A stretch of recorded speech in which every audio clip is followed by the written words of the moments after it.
Salat sebagai solusi tingkatkan kualitas hidup.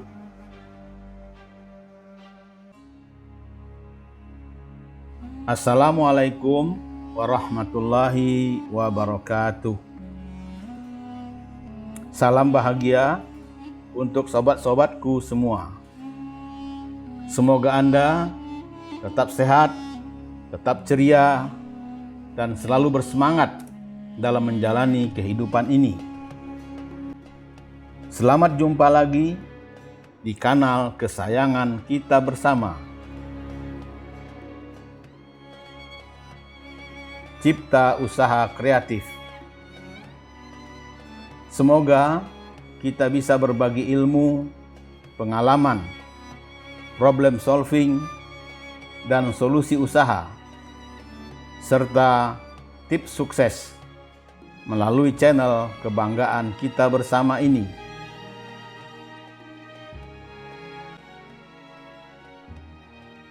Sobat-sobatku yang dikasih sayangi Allah, prihatin betapa tidak sejauh ini rakyat Indonesia masih belum keluar dari ancaman pandemi dan jepitan kemerosotan ekonomi, sehingga rakyat pun mengalami kesulitan untuk meningkatkan kualitas hidup mereka. Dari kondisi terkini, secara kasat mata dapat terlihat bahwa kondisi kehidupan masyarakat masih jauh dari sejahtera. Sobat-sobatku yang dikasih sayangi Allah,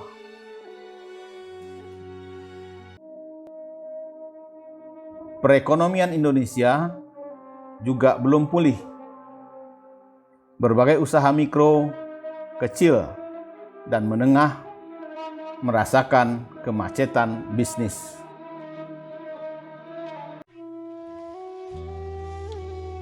Seretnya likuiditas keuangan perusahaan selama wabah virus corona melanda menjadi salah satu biang keladi maraknya aksi pemutusan hubungan kerja atau PHK di Indonesia. Kondisi ini pada akhirnya akan berpengaruh pada daya beli masyarakat.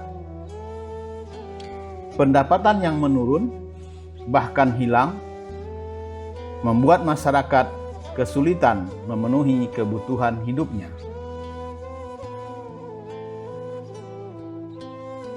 Namun demikian, kita jangan menyerah pada keadaan. Yakinlah bahwa setiap masalah pasti ada solusinya.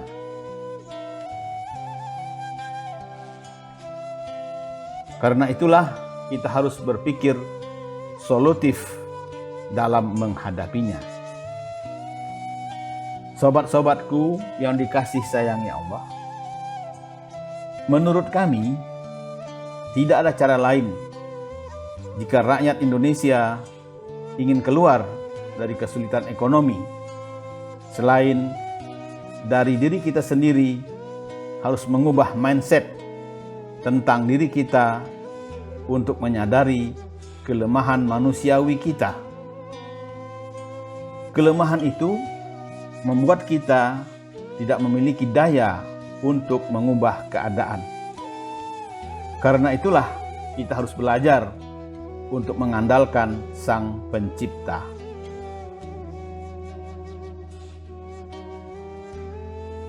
Jika kita menyadari ketidakberdayaan kita, maka Allah akan menyatakan kekuatannya. Maka tak ada jalan lain. Kita harus bersimpuh di hadapan Allah.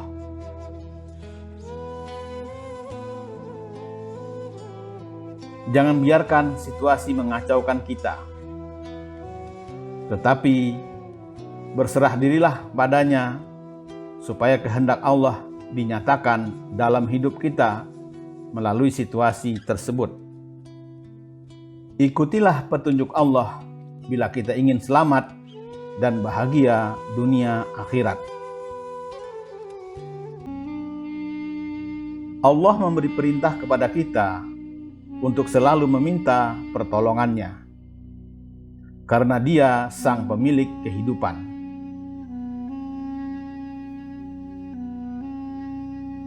Dia Maha tahu bahwa manusia itu lemah secara zat, sehingga tidak akan mampu meraih kebahagiaan hakiki dan menjalani kehidupan yang sukses di dunia dan akhirat kecuali dengan pertolongannya.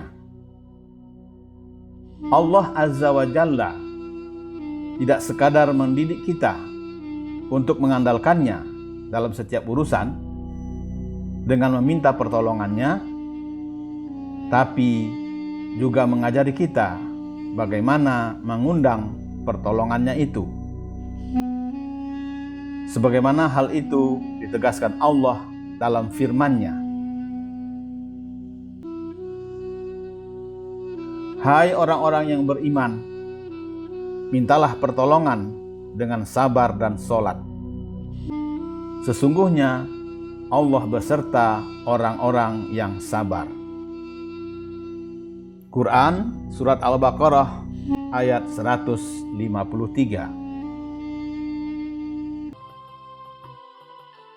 Pada ayat yang mulia ini, ada dua cara mengundang pertolongannya, yaitu bisabri wassalah, dengan sabar dan sholat. Sobat-sobatku yang dikasih sayangi Allah, agar kita bisa mengamalkan petunjuk Allah tersebut, terlebih dahulu perlu kita pahami 3 kata kunci dalam firman-Nya itu, yakni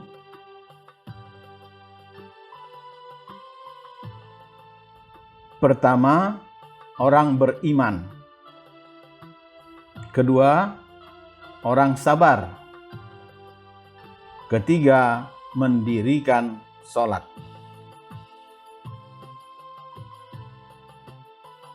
Mari kita mengurai pesan tersirat di balik iman, sabar, dan sholat dalam firman-Nya tersebut. Iman sebagai pedoman hidup. Iman adalah keyakinan yang kuat akan keberadaan Allah yang memiliki kehendak atau iradat dan kuasa atau kudrat yang meliputi segala sesuatu.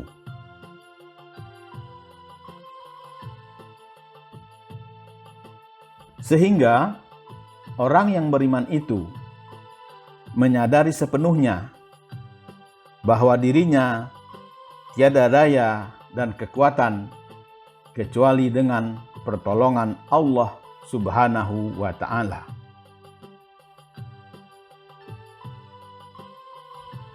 Maka dari itu, dia pun meyakini sepenuhnya bahwa kekuatan iman mampu membuat perkara yang mustahil dan tidak bisa dicerna akal manusia menjadi sangat real di hadapan mata hati.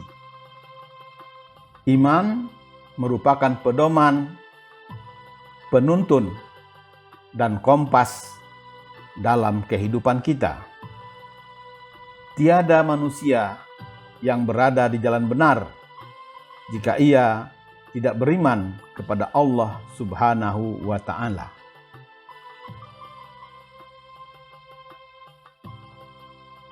Maka mereka yang beriman akan memiliki tujuan hidup yang jelas serta tidak mudah berputus asa. Iman yang menghiasi jiwa manusia akan membuat hidup mereka tegar apapun yang dihadapi.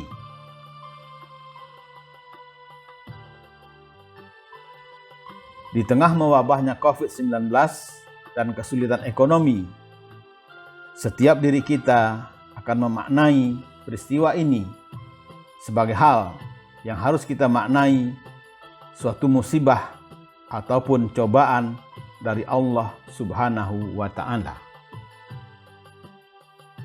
Karena itulah kita harus berserah diri padanya. Seiring dengan itu, kita bergerak mengikuti iradat dan kudratnya. Seraya berdoa, sesungguhnya kami milik Allah dan kami akan kembali kepadanya.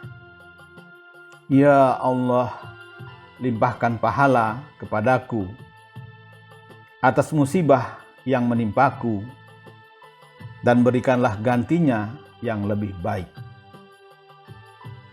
Hadis riwayat Imam Muslim.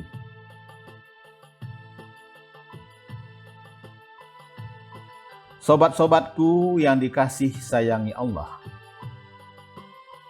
keimanan dan kesabaran adalah satu paket yang tidak terpisahkan. Tidak disebut seseorang itu beriman kepada Allah Subhanahu wa Ta'ala jika dia tidak bersabar. Begitu juga orang yang mampu bersabar, insya Allah dia termasuk orang yang beriman. Maka dari itu, sabar adalah kunci kesuksesan. Allah Subhanahu wa Ta'ala berfirman di dalam Al-Quran, wahai orang-orang yang beriman, bersabarlah dan kuatkanlah kesabaranmu, dan bersiap siagalah, serta bertakwalah kepada Allah, agar kamu beruntung.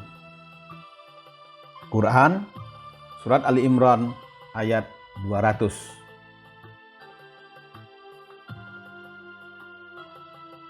Secara etimologi, sabar atau as-sabr dapat diartikan dengan menahan atau al-habs. Dari sini, sabar dimaknai sebagai upaya menahan diri dalam melakukan sesuatu atau meninggalkan sesuatu untuk mencapai ridha Allah. Dia berfirman,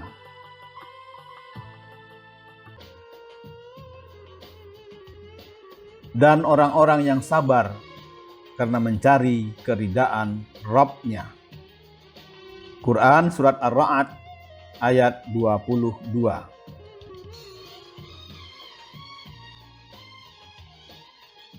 Sobat-sobatku yang dikasih sayangi Allah,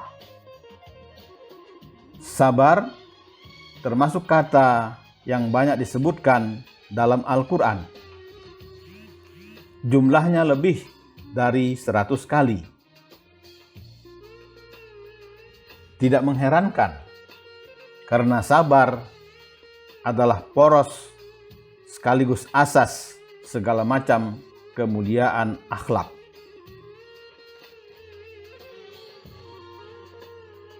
Secara psikologis, kita bisa memaknai sabar sebagai sebuah kemampuan untuk menerima, mengolah, dan menyikapi kenyataan.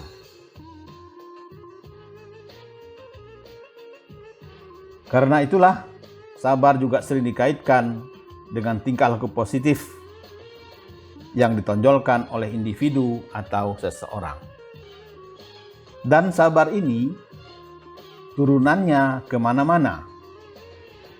Kepikiran positif, kebahagiaan, keenakhatian, keberkahan, dan ke segala penjuru kegiatan yang bahkan bisa bernilai pahala lebih dari sekadar sabar.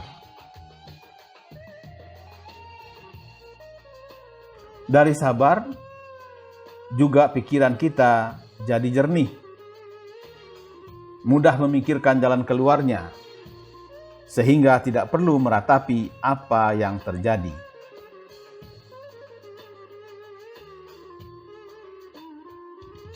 Selanjutnya, sesuai dengan petunjuk Allah, maka orang sabar itu pun menyelesaikan masalah dengan sholat. Sobat-sobatku yang dikasih sayangi Allah, dalam sholat dan sabar terintegrasi proses latihan yang meletakkan kendali diri secara proporsional, mulai dari gerakan atau kecerdasan motorik, indrawi, akal, dan pengelolaan nafs menjadi motivasi yang bersifat mutmainnah.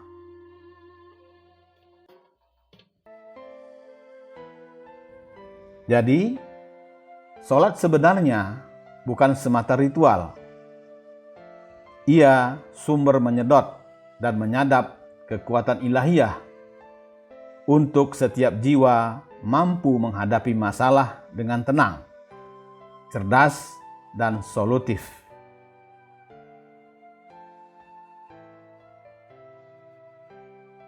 Saat sholat, kita akan mendapatkan ketenangan, dan disitulah solusi akan hadir. Sholat merupakan media bagi manusia untuk berkomunikasi dengan Allah Subhanahu wa Ta'ala, sehingga dia bisa menyampaikan apapun yang sedang menjadi hajat dan permasalahan hidupnya.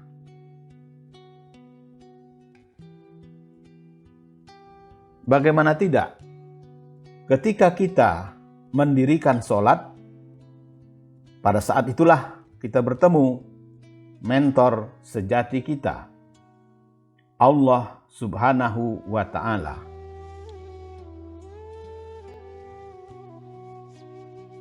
Maka dengan adanya sholat, mereka yang mendapat masalah mempunyai akses langsung untuk mengadukan masalahnya kepada Allah, Sang Maha Pemberi Solusi.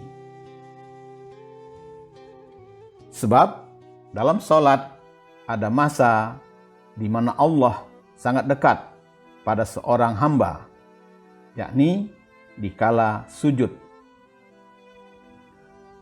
Sebagaimana hal itu dijelaskan Nabi Muhammad SAW dalam sabda beliau,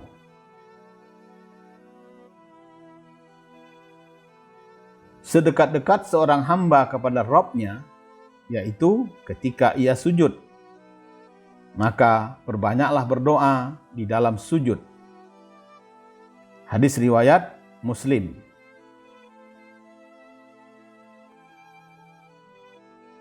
Maka sholat pun menjadi sarana menghadirkan solusi, dan ini adalah cara terbaik. Seberat apapun masalah, kembalilah kepada Allah, sholatlah, sujudlah, rukuklah, tundukkan diri di hadapan Allah, dan biarkan Allah yang akan membimbing solusi kita. Yakinlah, Allah Subhanahu wa Ta'ala akan ikut campur tangan terhadap orang yang bersungguh-sungguh meminta bimbingannya. Dia akan menggandeng kita dengan ridho-Nya untuk menyelesaikan masalah kita. Dengan demikian, mari kita jadikan sholat sebagai media penting dalam hidup kita untuk benar-benar dekat kepada Allah Ta'ala, supaya menemukan solusi dari setiap masalah yang kita hadapi.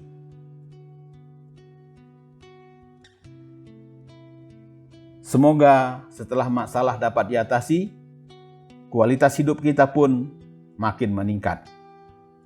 Wabillahi taufik wal hidayah. Wassalamualaikum warahmatullahi wabarakatuh.